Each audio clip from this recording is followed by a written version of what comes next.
live on your tablet, phone, and the KUTV app. This is 2 News Live. Hi, everyone. Thanks for joining us for 2 News Live. I'm Jamie McGriff filling in for Brian Schnee. It's Tuesday, January 30th. The month is almost over. We're going in depth tonight on the drowning at Settlement Canyon Reservoir in Tooele County. Before we dive in, we want to take a look at what is making headlines. And starting first with this. Charges have been filed in the stabbing death of a massage therapist in Midvale. 39-year-old Stephen Chance Brinkenhoff of California has been charged with first-degree murder. Salt Lake County District Attorney Sim Gill says Brinkenhoff attacked, stabbed, and killed the massage therapist Yuping Zhao on January 4th, and he is now currently in custody in California, pending extradition back to Utah. And jury selection is underway in the aggravated assault trial of Salt Lake police officer Nicholas Pierce. Pierce is accused of using unlawful force or violence when he ordered his canine officer, Tuco, to attack Jeffrey Ryans in April of 2020. Body camera video shows his hands and had one knee on the ground when Pierce gave Tuco the command to attack. Pierce faces up to 15 years in prison if convicted. And the state of the city, that's happening tonight. Salt Lake City Mayor Erin Mendenhall is going to be delivering her 5th State of the City address. It's going to take place at 7 o'clock at the Eccles Theater. The mayor will unveil her plans, goals, and vision for the future of Salt Lake. The speech will be live streamed on the city's YouTube page. And Southern Utah University is teaming up with the Special Olympics Utah to bring the games to Cedar City. Beginning in 2025, the university will be hosting for the Utah Special Olympics.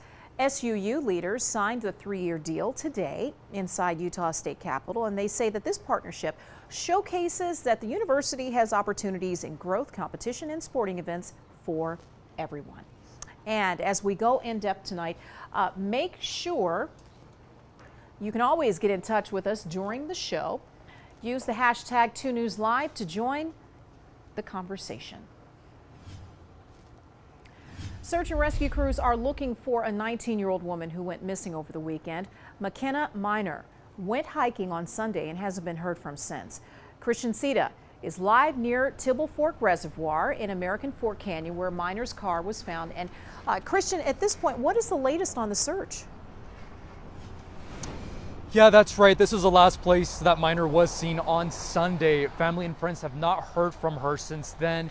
That's when they contacted authorities today. They contacted the Provo Police Department, and they've since told us that the search and rescue has been here since this morning, and they're assisting officials on horseback and helicopter. They do tell us they've been here since 8:30 this morning and will continue the search until tonight, and if they don't find her tonight, they will be coming back tomorrow. All right, Christian, thank you so much for that update. The Tooele Police Department is looking into whether things need to change after a 20-year-old man sadly died after falling through the ice at Settlement Canyon Reservoir. Amanda Gilbert spoke with police today. And what are they saying about the man's actions at this point? Amanda. Yeah, Jamie, it's just such a sad story. We know this 20-year-old man died. His body was recovered around 11:20 last night here at Settlement Canyon Reservoir. And actually behind me, they've got the sign up. You might be able to see it as the sun goes down, but it says that activity at the reservoir is closed until further notice after what happened last night. And Tooele police really wanted to point out this man was heroic in his final moments. They say it was this man and a woman actually fell through the ice around the same time. He really made sure to save her. He got her out of the water. Sadly, he did not resurface. So just such a tragedy. We don't know whether he knows the woman, what his identity is, but that is possibly being released tonight at last check with police. And it's just sad, you know, a very similar incident happened in this area about a year ago now. So I talked to Tooele police today about whether things need to change out here, whether there needs to be more signage. So you'll hear from them coming up at 6. Back to you, Jamie. All right, Amanda Gilbert, thank you so much for that update. Of course, very tragic situation that unfolded there. All right, with these temperatures that we have during the day, it has been actually really nice. Come on in, Trent. It's okay. It's okay. The temperatures have been very nice, considering that this is like the second to last day in January. I know, it's only the first month of the year. It's been a little bit silly, I would say, over the last couple of weeks. In fact, we've been really warm. If we want to go ahead and take our graphics off of Weather One, that's where they're living. And we'll get to your forecast right away. This is what we're tracking this week.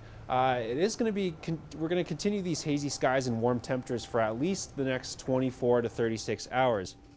Now we get a piece of a huge storm out here in the Pacific. You can see it here on the radar and satellite image showing up here just off to our west, and that's streaming in a ton of moisture for areas towards California, Oregon. We're getting a couple pieces of these atmospheric rivers over the next couple of days, and that means cooling valley rains and mountain snow, especially as we head towards the later part of next week. Our high temperatures today up into the low 50s here across the Wasatch Front. Again, 54 in Ogden, but Logan staying very chilly. 34 degrees was your high temperature today. Very much locked underneath that valley inversion. 55 in Price and 60s in St. George, actually hitting 67 today. And if we round up the entire winter so far from December 1st, which is when meteorological winter does begin, the average temperature has been 35.3 degrees, which is close to 4 degrees above normal, making it the 10th warmest winter so far here in Salt Lake City. So your mind's not deceiving you. It has been rather mild over the last couple of weeks, if not the last couple of months. And our alpine temperatures today showed just exactly how strong the inversion is. S-turns at 6,200 feet, high temperature of 46, but check out Reynolds Peak, 9,400 feet, a very exposed site, getting up to 55 degrees, even up there on the tops of those ridges. Really warm. In comparison, again, we hit 53 here in Salt Lake City today, so about 2 degrees warmer, 5,000 feet up on top of those ridges. And as a result, our air quality is not great here across the Wasatch Front. There's that storm that we're talking about. The atmospheric river will start to progress east, and we'll just get a couple little pieces of it. We're not going to get a full soaking like places up in Washington and Oregon are going to get over the next couple of days. But this ridge of high pressure is going to work its way off to the north and east as the storm system moves in. So say goodbye to that clear and hazy weather that we've seen over the last couple of days, because we've got more clouds and precipitation moving in as early as 10 a.m. on Thursday. That's when we'll likely see some scattered showers here in southern Utah. It will be valley rain and mountain snow across the entire state. A couple exceptions here on I-15, especially above 5,000 to 5,500 feet. We might see some snow mixing in. So that includes you in Cedar City. You might get a couple inches out of this storm system.